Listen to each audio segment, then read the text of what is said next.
If you love Paul Harvey stories and the rest of the story, subscribe now. Now the rest of the story. Once upon a time, in the dark ages of medicine, in a world devoid of anticoagulants, antihistamines, antibiotics, and antiseptics, there was an antidote for just about every ailment. A solitary treatment for myriad disorders. The ancient prescription was laughter. Laughter, no more than a positive mental attitude, specifically merriment. Laughter, ha ha ha laughter. Audrey de Mondeville was a professor of surgery who taught and practiced around the turn of the 14th century. His prescription for recuperation was mirth.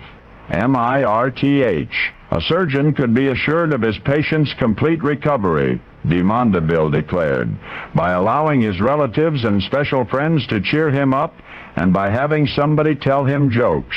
Conversely, the surgeon must forbid anger, hatred, and sadness in the patient. And this was the common position of medieval physicians. Surgeons and doctors disagreed only regarding the form in which humor was to be administered. 300 years past de Mondeville's time, Richard Mulcaster and Robert Burton wrote, individually and extensively, on the therapeutic nature of laughter. During the reign of King George III, there was an English physician, Dr. William Batty, now recognized as a pioneer in the field of mental illness. Not only did he regularly prescribe laughter in the treatment of his mental patients, but Dr. Batty once had a sane young patient with a virtually inaccessible abscess in his throat.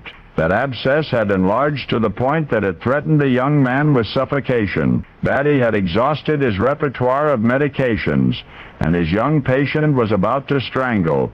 The desperate physician resorted to humor. He set his wig on crooked, made silly faces, and evoked eruptive laughter. And what do you know? It burst the abscess and saved the patient's life. In 1928, an American physician, Dr. James J. Walsh, published an impressive book-sized treatise entitled Laughter and Health.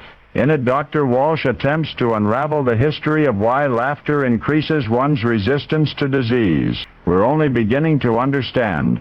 Editor Norman Cousins wrote in 1976 that he had laughed his way to recovery from a degenerative spinal condition. This led many researchers to re-examine the subtleties of adrenaline metabolism, the occurrence of beta endorphins in the blood, and even the electrophysiology of the brain. Almost 700 years after de Mondeville forbade his patients to be angry, hateful, or sad, stress is now almost universally acknowledged as a potential root cause of some illnesses. And yet Audrey de Mondeville was hardly the first to make such a suggestion, for it is in the search for new answers that the old answers are often justified. I quote, "A cheerful heart is good medicine, but a crushed spirit dries up the bones." King Solomon wrote those words in the book of Proverbs in the Bible 3,000 years ago, and now you know the rest of the story.